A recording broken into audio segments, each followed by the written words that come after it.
এখন ভুলেও কক্সবাজার আইসেন না, কারণ বর্তমানে কক্সবাজারে কিন্তু ঝামেলা চলছে, যার ফলে কক্সবাজারের প্রায় পর্যটক চলে যাচ্ছে, আমরাও চলে যাচ্ছি, কক্সবাজার বিচও খালি হয়ে যাচ্ছে। কারণটি হলো কক্সবাজারে প্রচুর পরিমাণে লোডশেডিং হচ্ছে, যার ফলে প্রতিটা হোটেলের সামনে জেনারেটর, প্রচুর পরিমাণ গরমের ফলে মানুষ এখান থেকে চলে যাচ্ছে। বর্তমানে কক্সবাজারের অবস্থা খুবই খারাপ। এর কারণটি হলো দেখুন যে আমরা হোটেলে খাইতে আসছি, হোটেলে কারেন্ট নাই, মানে পুরোই গরম।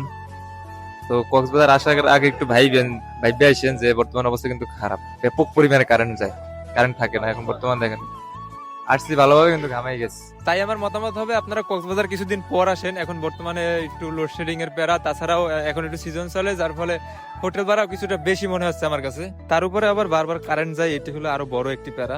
মোটামুটি যদি একটি ভালো হোটেলে উঠতে চান তাহলে আপনাকে সিঙ্গেল রুমের জন্য 2000 টাকা গুনতে হবে, তাও নন এসি।